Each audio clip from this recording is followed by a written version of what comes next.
The morning sky over New Terra burned orange as the Zephyrian ships descended through the clouds. Marcus Chen pressed his back against the concrete wall of the communications building, watching the sleek black vessels hover above the colony's main street. Their engines made a deep humming sound that he felt in his chest more than heard with his ears. "Marcus, we need to go now," Sarah whispered from behind him. She held a plasma rifle in her shaking hands. The weapon looked too big for her small frame. Marcus shook his head. "The backup drives are still uploading. We need 5 more minutes." "We don't have 5 minutes," she said. Through the broken window, they could see tall figures in dark armor walking down the street. The Zephyrian warriors moved slowly, like they had all the time in the world. Their scaled skin caught the light from the burning buildings. Marcus had been working on New Terra for 3 years as a communications engineer. He fixed satellite dishes and maintained the colony's connection to Earth. It was quiet work, far from the war that raged across the galaxy. But the war had found them anyway. The first warrior stepped through the doorway. Marcus had seen pictures of Zephyrians before, but seeing one in person was different. The alien stood nearly 8 feet tall. Its skin was dark blue with silver markings that ran down its arms and face.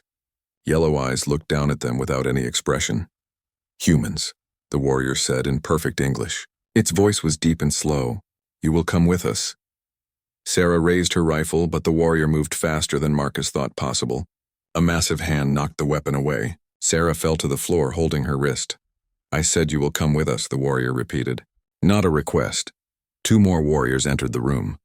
They wore the same black armor with red symbols on the chest.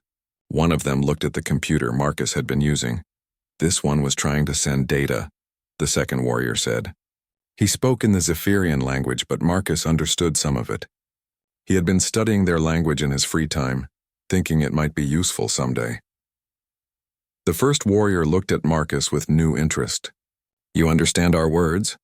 Marcus stayed quiet. He had learned long ago that sometimes it was better to let people think you knew less than you did. "Take the female to the work camps," the first warrior said to his companions. "This one comes with us." "Why?" asked the second warrior. "Princess Kyrith collects interesting specimens. A human who understands our language might amuse her." They put metal bands around Marcus's wrists. The bands were warm and seemed to adjust themselves to fit perfectly. Sarah looked at him with fear in her eyes as they dragged her away. Marcus wanted to tell her it would be okay, but he did not believe it himself. The warriors led him to their ship. Inside, everything was dark metal and red lights. The corridors were tall enough for the Zephyrians, but made Marcus feel very small. Other prisoners sat in metal cages along the walls. Most were human, but he saw a few aliens from other species too. They put Marcus in a cage by himself. The metal bars hummed with some kind of energy.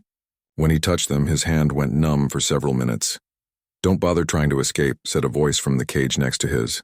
Marcus turned to see an older human man with gray hair and tired eyes. "Those bars will knock you out if you touch them too much." "How long have you been here?" Marcus asked. 6 months, maybe 7. "Hard to tell time on these ships." The man coughed. "Name's Peterson. I was a doctor on Kepler Station before they took it." "Marcus Chen. I was on New Terra." Peterson nodded sadly. "They hit it this morning. We watched from the bridge when they brought us up." Through a small window in his cage, Marcus could see New Terra getting smaller below them. Smoke rose from a dozen fires across the colony. 3 years of his life were burning down there. "Where are they taking us?" Marcus asked. "The lucky ones go to work camps. The unlucky ones," Peterson shrugged. "Some say the princess keeps pets. Others say she does experiments. Nobody who goes to her ship ever comes back to tell us." A Zephyrian warrior walked past their cages. He looked at Marcus and said something in their language to another warrior. They both laughed. It was not a pleasant sound. Hours passed.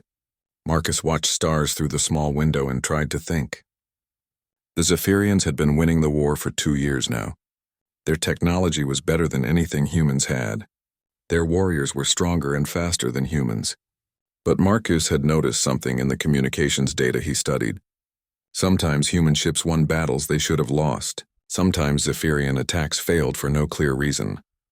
There were rumors about resistance groups inside the Zephyrian Empire, aliens who did not agree with the endless war. Marcus had always thought they were just stories that people told to feel better.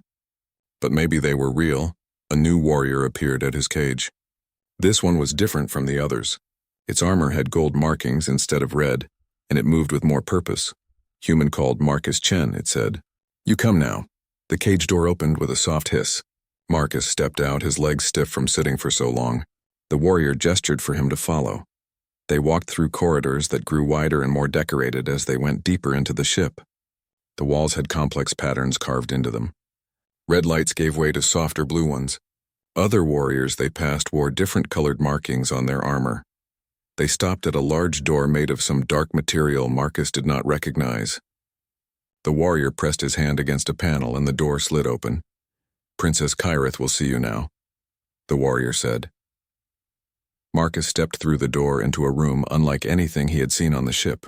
The walls were covered with displays showing star maps and technical diagrams. Tables held strange devices and specimens in clear containers.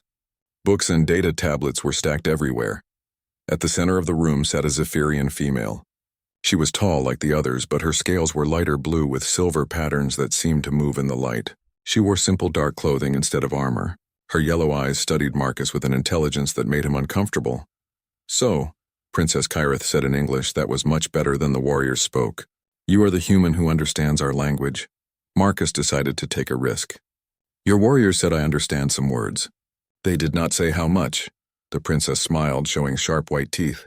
Interesting. Most humans try to hide what they know. You choose to reveal it. Why? Because hiding it would not work for very long. She stood and walked around him in a slow circle. Marcus forced himself to stand still and look straight ahead. My warriors think humans are weak and stupid, she said. They believe you are only good for heavy labor. But I have been studying your species. Your ships sometimes defeat ours when they should not. Your colonies hold out longer than they should. Your technology advances faster than it should. She stopped in front of him. You are not weak. You are something else. What do you think we are? Marcus asked. Adaptable, clever, dangerous in ways my people do not understand. She returned to her chair. That is why you are here. I collect things that interest me. And you, Marcus Chen, are very interesting. A warrior entered the room and spoke to the princess in Zephyrian. Marcus caught enough words to understand they were asking about feeding schedules and work assignments. Put him with the other specimens, Princess Kyrith said, but treat him better than the usual slaves. I want him healthy and alert. As the warrior led Marcus away, the princess called after them. Oh, and Marcus, tomorrow you will begin helping me understand human technology. Try to be useful. My interest in you is the only thing keeping you alive. The door closed behind them with a soft sound that seemed very final. Marcus followed the warrior through more corridors, his mind racing. He was a prisoner on an alien ship, probably heading toward slavery or death. But he was also exactly where the resistance would want him to be, if the resistance was real. If Princess Kyrith was who he hoped she might be. If he could stay alive long enough to find out. The warrior stopped at another cage and gestured for Marcus to enter. This one was larger than the first, with a small bed and a table. Through the energy bars he could see other prisoners in similar cages. They looked at him with a mixture of curiosity and pity. As the lights dimmed to simulate night, Marcus lay on the hard bed and stared at the ceiling. Somewhere above him, Princess Kyrith was studying human technology and planning her next move in the war. Somewhere below him, New Terra was still burning. But for the first time since the attack began, Marcus felt something that might have been hope. The game was bigger than he had thought, and maybe, just maybe, he was going to get a chance to play. Marcus woke to the sound of metal footsteps in the corridor. 3 days had passed since Princess Kyrith first questioned him. Each morning, warriors came to take him to her laboratory. Each evening, they brought him back to his cage. The other prisoners watched him with careful eyes. They knew he was different from them, but they did not know why. Marcus did not tell them about his sessions with the princess. Some secrets were too dangerous to share. Human Marcus, a familiar voice called. The warrior with gold markings stood at his cage door. Princess wants you. Marcus stood and stretched his sore muscles. The cage was larger than the first one, but it was still too small for a human to move around comfortably. He followed the warrior through the corridors he was beginning to know well. Princess Kyrith's laboratory was busier today. Several Zephyrian technicians worked at different stations, their scaled hands moving over control panels. The princess stood at a large table covered with pieces of human technology. Marcus, come here. She gestured to the table. Tell me about this device. Marcus looked at the broken pieces of metal and circuits. It had been a human communication relay, probably taken from one of the defeated colonies. Most of it was damaged, but he could see how it had worked. "It's a signal booster," he said.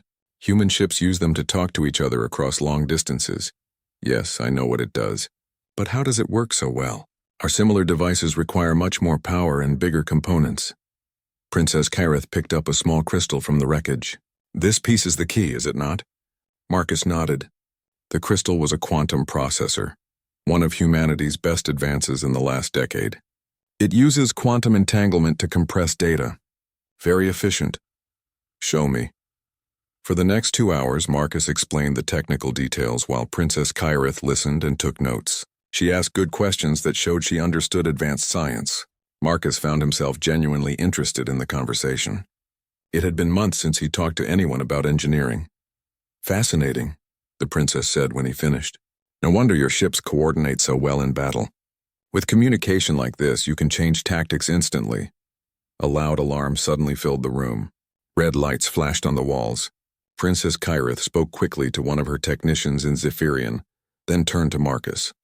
"It seems we have encountered one of your human fleets. How exciting." She smiled, but there was something cold in her yellow eyes. "You will come with me to the bridge. I want to see how your people fight." 2 warriors escorted them through corridors Marcus had never seen before. These hallways were wider and more impressive, with high ceilings and walls covered in battle honors. Other Zephyrians they passed wore different types of armor that marked them as officers or specialists. The bridge was enormous. A great curved screen showed the space around them, filled with stars in the shapes of human ships. Marcus counted at least 12 vessels, including 2 heavy cruisers he recognized from Earth Defense Force designs. At the center of the bridge stood the largest Zephyrian Marcus had seen yet. His armor was black with silver and gold markings that covered his entire body. Scars ran across his face and arms, old wounds that had healed into pale lines on his dark scales. "Princess," the huge warrior said without turning around, "you should not be here during battle." "I go where I please, Vextar," Princess Kyrith replied. "And I brought something that might interest you." She gestured toward Marcus. "Our human pet." Vextar turned to look at Marcus. His yellow eyes were different from the princess's. Where hers showed intelligence and curiosity, his showed only contempt and violence. "This weak thing? Why do you waste time with it?" "Because this weak thing helped design some of the ships we are about to fight," Princess Kyrith said calmly. Marcus tried not to react. He had worked on communication systems for the Defense Force, but he had never helped design ships. The princess was testing something or lying for her own reasons. Vextar stepped closer to Marcus. Even for a Zephyrian, he was massive. His presence felt like standing next to a dangerous animal that might attack at any moment. "Is this true, little human? Did you help make those ships?" Marcus met his gaze and tried to look confident. "I worked on the communication systems, navigation computers, electronic warfare suites. It was mostly true." He had done consulting work on those systems when he was younger, before he took the quiet job on New Terra. Vextar laughed. It was a harsh sound like breaking glass. "Then you will watch as we destroy your own work." "How does that feel?" Before Marcus could answer, one of the bridge technicians called out in Zephyrian. On the main screen, the human ships were moving into formation. Marcus recognized the pattern immediately. It was a defensive arrangement that Earth forces used when they were outnumbered. "They are trying to protect their transport ships," Vextar said to his officers. "Standard human cowardice. We will punch through their line and destroy the civilians first. That will make the warriors give up faster." Princess Kyrith moved to stand beside Marcus. "What do you think, Marcus? Will your people surrender to save the civilians?" Marcus watched the screen carefully. Something about the formation bothered him. The human ships were positioned correctly for defense, but there were small details that seemed wrong.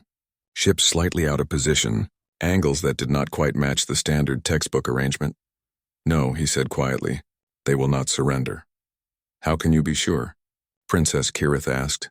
"Because that is not a defensive formation. It looks like one, but it is not." Marcus pointed at the screen. "See how the heavy cruisers are angled? They are not trying to protect the transports. They are using them as bait," Vextar snarled. "Impossible. Humans do not sacrifice their own people. They do when it is the only way to win. As if responding to Marcus's words, the human formation suddenly changed.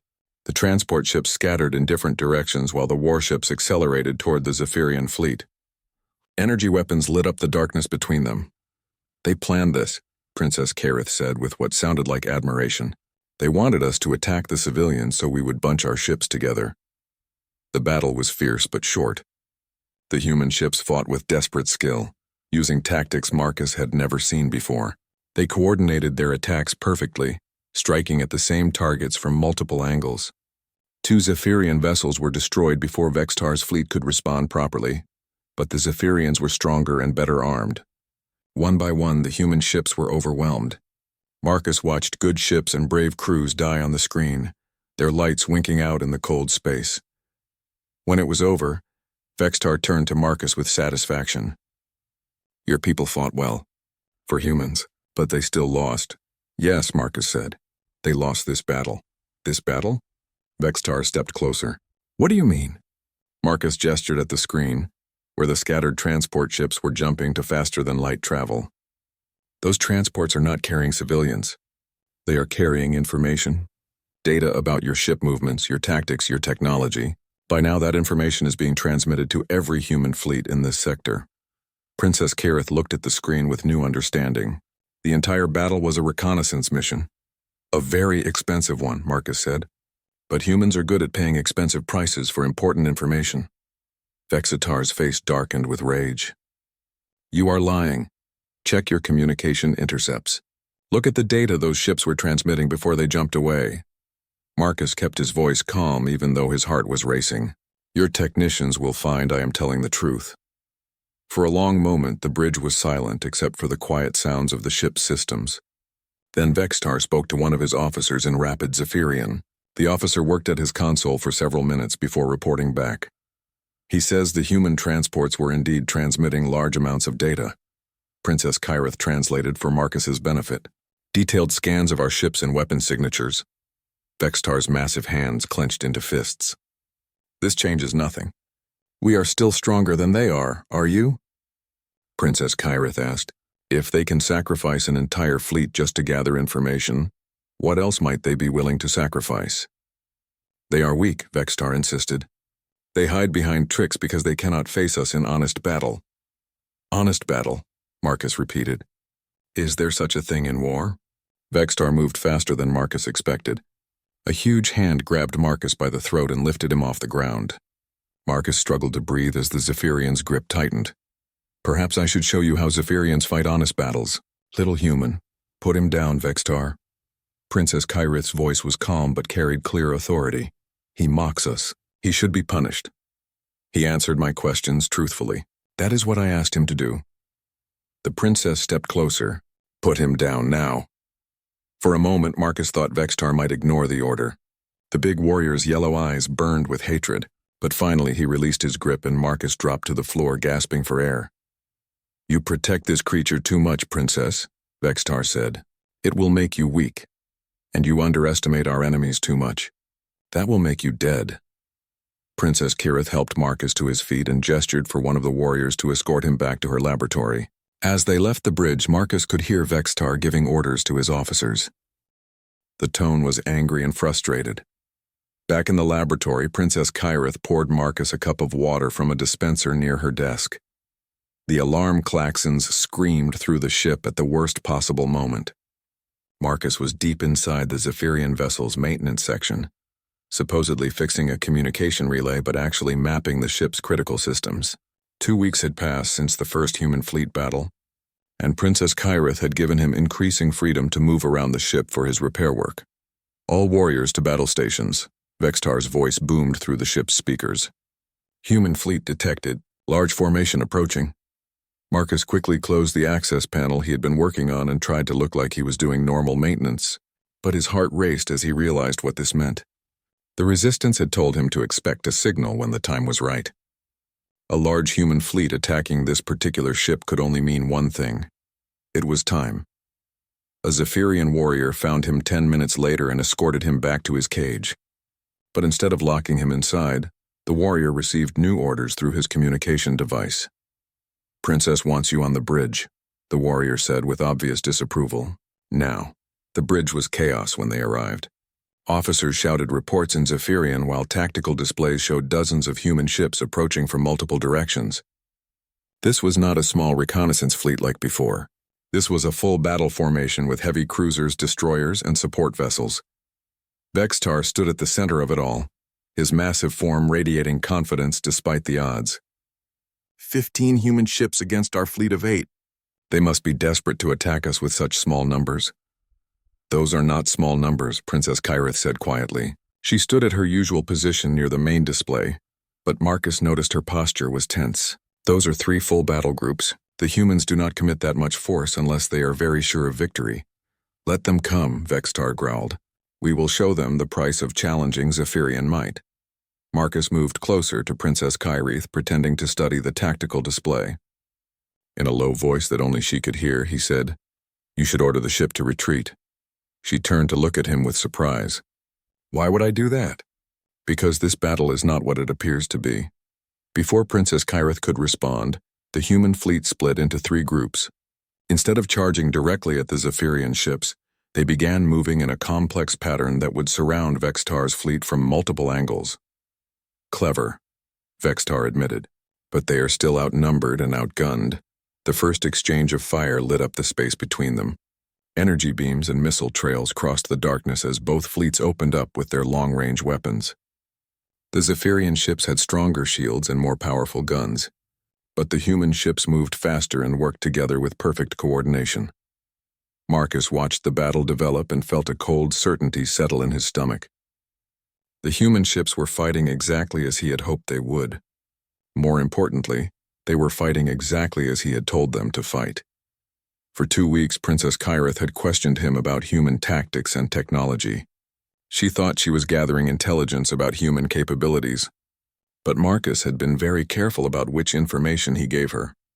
Some of his answers were completely true, others were subtle lies designed to make the Zephyrians overconfident, and some of his answers had been coded messages sent through quantum-encrypted communication bursts he had hidden in the ship's own transmission systems. Messages that told the Resistance exactly where to find this ship and exactly how to attack it. "Their formation is wrong," Vextar announced as he watched the human ships maneuver.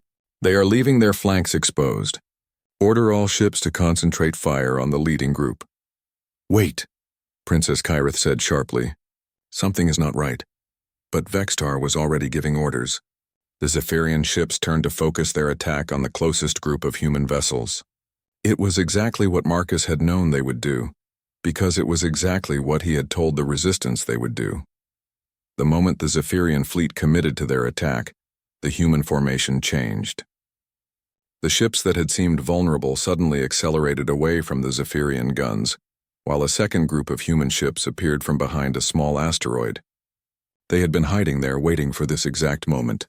"Ambush!" someone on the bridge shouted in Zephyrian. The hidden human ships opened fire at close range, targeting the Zephyrian vessel's shield generators and weapon systems with surgical precision. 2 Zephyrian ships lost power immediately. A third began venting atmosphere from its hull. "How did they know where to hide?" Vextar demanded. "How did they know our attack pattern?" Princess Kyrith turned to stare at Marcus. Her yellow eyes were wide with understanding and something that might have been betrayal. "You," she whispered. "You have been sending them information." Marcus met her gaze steadily. There was no point in lying now. "Yes, how?" "Quantum communication bursts hidden in your own transmission systems. Every time you asked me to explain human technology, I used your equipment to send coded messages to the Resistance." Vextar heard this exchange and spun around with rage contorting his features. "Traitor spy!" His massive hand went to the weapon on his belt. "I will kill you myself." "No," Princess Kyrith said firmly. "You will not. He has betrayed us. He has cost us ships and warriors. He has done exactly what any good soldier would do in his position." Princess Kyrith stepped between Vextar and Marcus. "The fault is mine for not realizing what he was doing." Around them, the battle continued to rage. The human ships pressed their advantage, using the information Marcus had provided to target weak points in Zephyrian ship design. Another Zephyrian vessel lost its main engines and began drifting helplessly. "Princess, we must retreat," one of the bridge officers reported. We have lost too many ships to continue fighting. Retreat? Vextar snarled. We do not retreat from weak humans. We retreat when staying would mean losing the entire fleet, Princess Kyrith said calmly. Order all ships to withdraw to jump coordinates. I will not run from these creatures. Princess Kyrith turned to face Vextar with an expression Marcus had never seen before. Her usual calm intelligence was replaced by something harder and more dangerous. You will follow my orders, Commander Vextar, or you will be relieved of command. For a moment the bridge was silent except for the sounds of weapons fire from outside. Vextar and Princess Kyrith stared at each other in a contest of wills that everyone present could feel. Finally, Vextar stepped back. Yes, Princess, he said through gritted teeth. All ships withdraw to jump coordinates. The remaining Zephyrian ships turned away from the battle and accelerated toward open space. Behind them, the human fleet did not pursue. They had accomplished their mission with minimal losses. As the Zephyrian ship prepared to jump to faster-than-light travel, Princess Kyrith gestured for Marcus to follow her off the bridge. They walked in silence through corridors filled with warriors who looked at Marcus with hatred and suspicion. In her laboratory, Princess Kyrith activated a privacy field that would prevent anyone from overhearing their conversation. Then she sat down at her desk and studied Marcus for a long moment. How long have you been working for the Resistance? She asked finally. 5 years. Since the war began. And your assignment was to get captured and brought to this ship? Marcus nodded. Your ship specifically. You personally. Why? This was the moment Marcus had been preparing for since his capture. Everything depended on what he said next and how Princess Kyrith reacted to it. Because the Resistance knows about you, he said quietly. They know you have been secretly helping human colonies evacuate before Zephyrian attacks. They know you have been sharing intelligence about Zephyrian military plans with human agents. They know you are not loyal to the Empire. Princess Kyrith's expression did not change, but Marcus saw her hands tighten on the arms of her chair. Those are serious accusations, she said. They are not accusations. They are facts. Marcus stepped closer to her desk. The question is why? Why would a Zephyrian princess help the enemies of her own people? For a long moment, Princess Kyrith was silent. When she finally spoke, her voice was very quiet. Because this war is destroying both our species. Because my father's endless expansion will eventually consume every world in the galaxy, including our own. Because someone needs to find a different path before it is too late. The Resistance believes you want to find that path with them. And what do you believe, Marcus Chen? Marcus thought about everything he had observed during his time on the ship. Princess Kyrith's questions that were too specific to be simple curiosity. Her knowledge of human tactics and technology that went beyond what any enemy should know. Her protection of him when Vextar wanted him dead.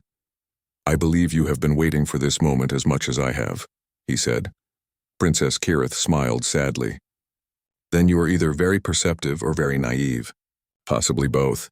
A communication alert sounded on her desk. She activated the display and read the message that appeared. Her expression grew more serious. We have received new orders from the Imperial High Command, she said.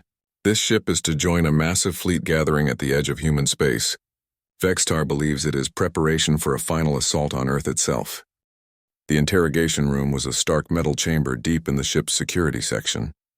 Marcus sat in a chair that seemed designed for beings much larger than humans, while Vextar loomed over him like a mountain of muscle and scales. Princess Kyrith stood near the wall, watching with an expression that revealed nothing. Let us begin simply, Vextar said in his deep, threatening voice. How long have you been sending information to the human fleet? Marcus looked at Princess Kyrith, who gave him the slightest nod. This was the moment they had planned for.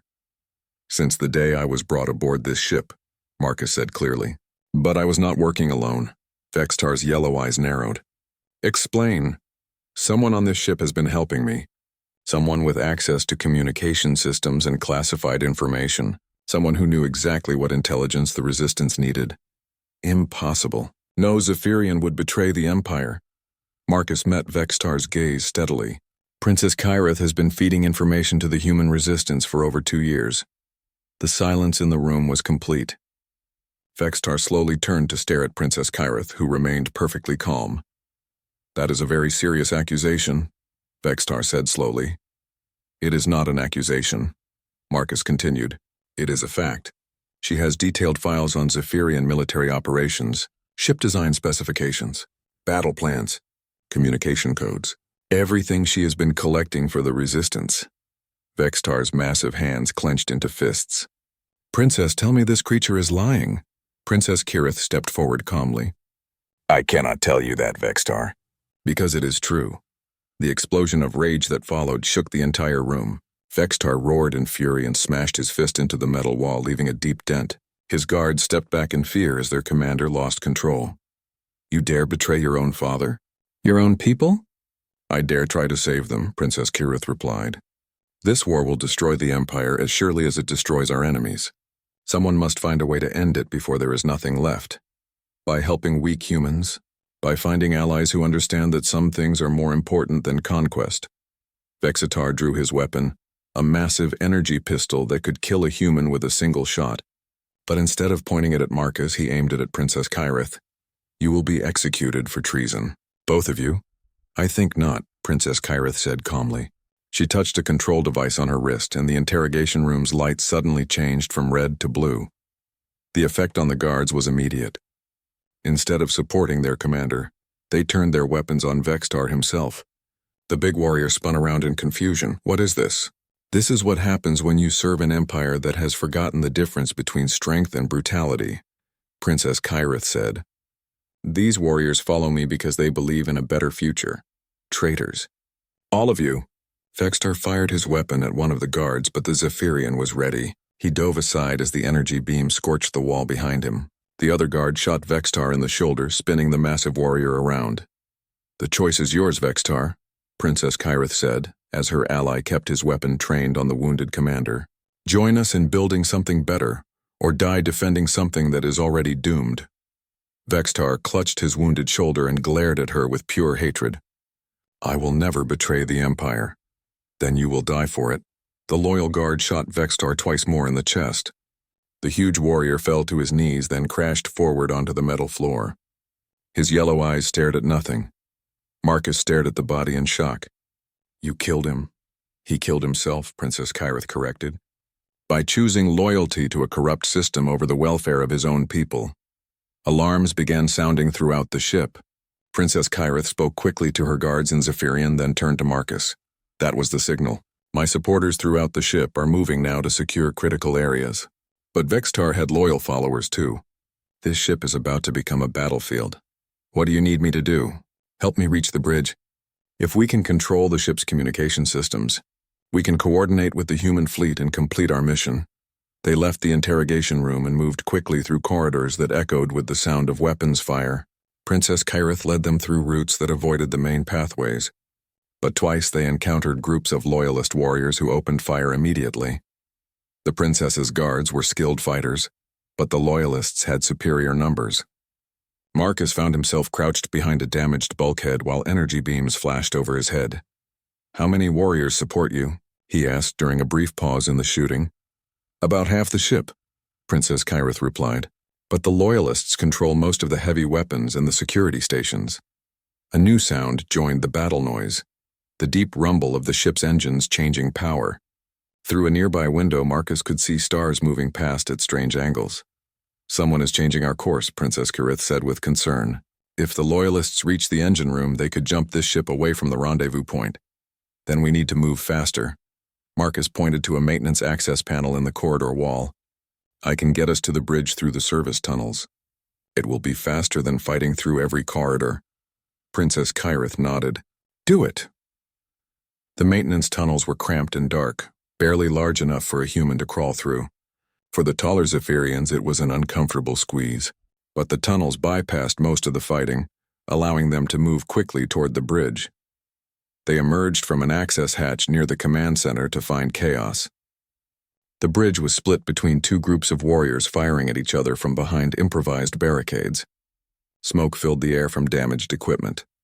There, Princess Kirith pointed toward the communication station. If we can reach that console, I can send the signal to the human fleet. But between them and the console was open space, swept by energy fire from both sides. Marcus studied the layout and noticed something important. The main power conduit for the bridge runs under that deck plating, he said. If I can access it from the lower level, I might be able to cause a distraction. Too dangerous. Everything we are doing is dangerous. But this might work. Before Princess Kyrith could stop him, Marcus slipped back into the maintenance tunnel and crawled toward the power junction he had spotted. The conduit was exactly where he expected it to be, a thick cable carrying energy to all the bridge systems. Marcus had learned a lot about Zephyrian technology during his weeks on the ship. He knew which circuits controlled which systems. More importantly, he knew how to make those systems fail in specific ways. He pulled out a small tool he had hidden in his clothing and began working on the power junction. A few careful adjustments and he could make the bridge lights fail in a particular sequence. It would not last long, but it might be enough. The lights went out suddenly, plunging the bridge into darkness. Marcus heard confused shouting from both groups of warriors as they lost sight of their targets. Emergency lighting came on a few seconds later, but by then Princess Kyrith was already moving. She sprinted across the open space toward the communication console, her guards providing covering fire. A loyalist warrior tried to stop her, but one of her supporters tackled him to the ground. Princess Kyrith reached the console and began entering commands with rapid precision. Marcus crawled back through the tunnels to rejoin her just as she finished. "Signal sent," she announced. "The human fleet knows our position and status." "What now?" Marcus asked. "Now we wait, and hope my father's other enemies arrive before his loyal fleets do." The battle for the bridge continued for another hour before Princess Kyrith's forces finally gained control. The surviving loyalists were imprisoned or had fled to other parts of the ship. But Marcus could see that the victory had cost them dearly. Many good warriors on both sides were dead or wounded. Princess Kyrith stood at the main display, monitoring communications from across the ship. Slowly, reports came in from different sections. The engine room was secure. The weapon systems were under friendly control. Most of the remaining loyalists had surrendered. "The ship is ours," one of her officers reported in Zephyrian. "Good. Signal the other vessels in our task force. Tell them to prepare for new orders." Marcus looked at her in surprise. "Other vessels? Did you think this ship was operating alone? I have been building a network of allies throughout the Imperial fleet for months. 7 ships in this task force will follow me. That is enough to make a difference." Before Marcus could ask what kind of difference she meant, new alarms sounded. The main display showed multiple ship contacts approaching fast. "Human fleet," the tactical officer announced. 15 vessels, same configuration as the previous battle. "Open communication with the lead ship," Princess Kyrith ordered. A new voice filled the bridge. Speaking clear English with a slight accent Marcus recognized. "This is Admiral Sarah Chen, commanding the Terran Defense Force Operation Group. I am looking for my brother." Marcus stepped forward with his heart pounding. "Sarah, you are alive?" "Hello, Marcus. Sorry it took us so long to collect you." Princess Kyrith looked between Marcus and the communication system with understanding. "Your sister is a fleet admiral?" "She was a communication specialist on New Terra," Marcus said. "But she was also a resistance operative. Apparently she has been promoted." "Admiral Chen," Princess Kyrith said, addressing the communication system. "I am Princess Kyrith of the Zephyrian Empire. I have information that your the Imperial staging area was a massive construction of metal and energy that stretched across several million kilometers of space. 200 Zephyrian warships hung in perfect formation around a central command complex that looked like a small moon made of battleships and defensive platforms. Marcus stood on the bridge of Princess Kyrith's flagship, watching the enemy fleet through long-range sensors. In 6 hours, this armada would jump to Earth and begin the final assault on humanity's home world. Unless the desperate alliance between human and Zephyrian rebels could stop them first. Signal from Admiral Chen, the communication officer reported. "The human fleet is in position behind the asteroid field." Princess Kyrith nodded. "Tell her we will begin our approach in 10 minutes. Once we are committed, there will be no turning back." The plan was complex and dangerous. Princess Kyrith's 8 ships would approach the Imperial fleet using legitimate identification codes, claiming to be reinforcements arriving for the final assault. They would get as close as possible to the command ships before revealing their true purpose. Meanwhile, Admiral Chen's human fleet would wait hidden behind a cluster of asteroids. When Princess Kyrith's ships attacked the command vessels, the human fleet would emerge and strike at the Imperial fleet's support ships and fuel depots. It was a plan that required perfect timing, absolute coordination, and a great deal of luck. "Marcus," Princess Kyrith said quietly, There is something you should know before we begin. Marcus turned to look at her. Over the past few days, as they planned this attack together, he had come to respect the Zephyrian princess deeply. She was intelligent, brave, and committed to ending a war that was destroying both their peoples. What is it? If we succeed today, I will be branded a traitor by the Empire. I can never return to my homeworlds. My father will hunt me for the rest of my life. She paused. I need to know that the human resistance will accept Zephyrian refugees who choose cooperation over conquest. I cannot speak for all humans, Marcus said, but I believe most of us understand the difference between enemies and allies. If you help us save Earth, there will always be a place for you among us. Princess Kyrith smiled. Thank you. That means more than you know. The approach to the Imperial fleet took 2 hours. Marcus watched nervously as they flew past destroyer squadrons and battle cruiser formations that could destroy their small force in minutes if they suspected treachery. But Princess Kyrith's identification codes were perfect, and her ships maintained proper formation and communication protocols. Command complex ahead, the navigation officer announced.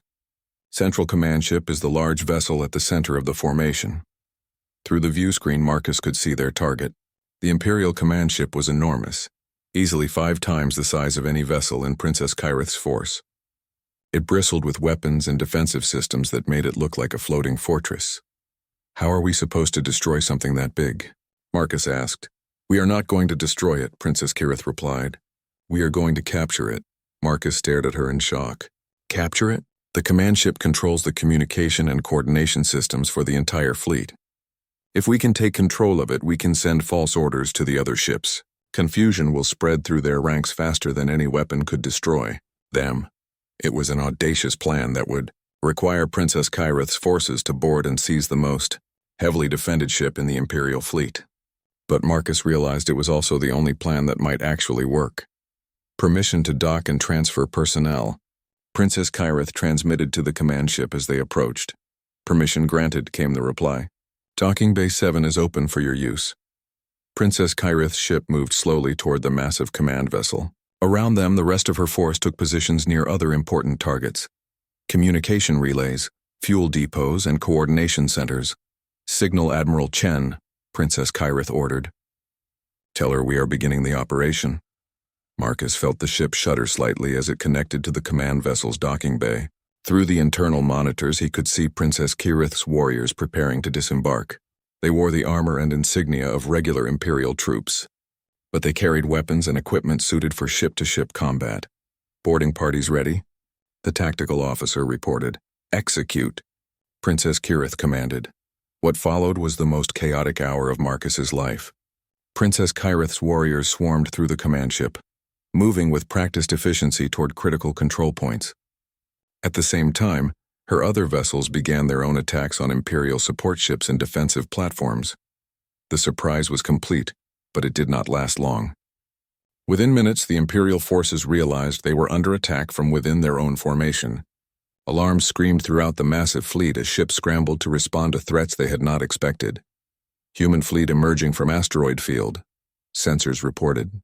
Admiral Chen is beginning her attack run.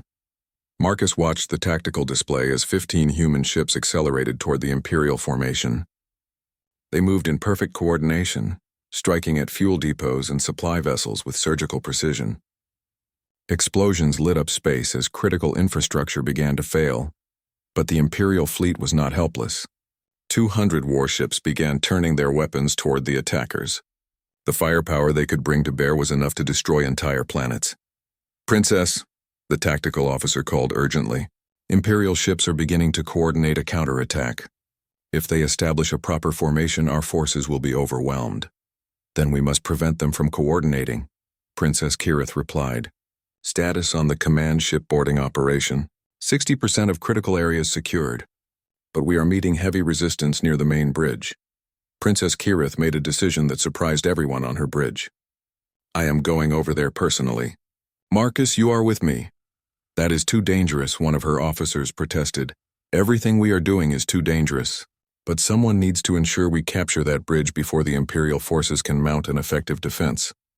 Minutes later, Marcus found himself following Princess Kyrith through the corridors of the enemy command ship.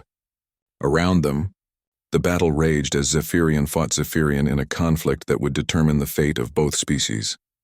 The command ship's bridge was a vast chamber filled with tactical displays and communication equipment. At its center sat the command throne, where the fleet admiral directed the entire Imperial armada. But between Princess Kyrith's forces and that throne stood the last group of loyal Imperial guards. The battle for the bridge was brutal and personal. Marcus watched Princess Kyrith fight with skill and determination against warriors who had once served under her command. She moved like a dancer, her energy weapon cutting through enemy defenses with precise strikes. But it was not her martial skill that won the battle. It was her words. "Warriors of the Empire," she called out during a brief pause in the fighting. "Look around you. Look at what this war has become. We fight our own people while our worlds burn and our children die in endless conflict." Some of the Imperial guards hesitated, uncertainty showing on their scaled faces. "I offer you a choice," Princess Kyrith continued. "Fight for an empire that sees you as expendable tools, or fight for a future where Zephyrians and humans can live in peace." One by one, the Imperial guards lowered their weapons. A few continued to resist, but most chose to surrender, rather than continue a battle they were beginning to question. With the bridge secured, Princess Kyrith moved quickly to the command throne and began entering orders into the fleet coordination system. "All Imperial ships," she transmitted on the fleet command frequency. "This is Princess Kyrith. You are ordered to stand down and withdraw from the staging area immediately." "Princess, what are you doing?" came a confused reply from one of the ship commanders. "We have not received orders to withdraw. You are receiving them now. This fleet has been compromised by human infiltrators. All ships must withdraw to prevent further losses." The confusion that followed was exactly what Princess Kyrith had hoped for. Some ships began pulling back from the formation, believing her orders were legitimate. Others hesitated, unsure what to do. The carefully coordinated Imperial fleet began to dissolve into chaos. Admiral Chen's human ships pressed their advantage, striking at vessels that were no longer supporting each other. Princess Kyrith's rebel Zephyrians targeted communication relays and command ships, spreading confusion even further through the Imperial ranks. "This is Admiral Thexvar of the Imperial 7th Fleet," a new voice cut through the communication chaos.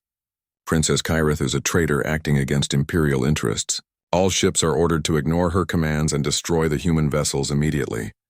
Marcus felt his heart sink. They had known this moment would come when loyal Imperial commanders realized what was happening. The question was whether enough damage had already been done to the Imperial coordination. "Admiral Chen," Princess Kyrith transmitted to the human fleet. "You need to withdraw now. The Imperial forces are beginning to regroup." "Negative, Princess. We still have targets to hit."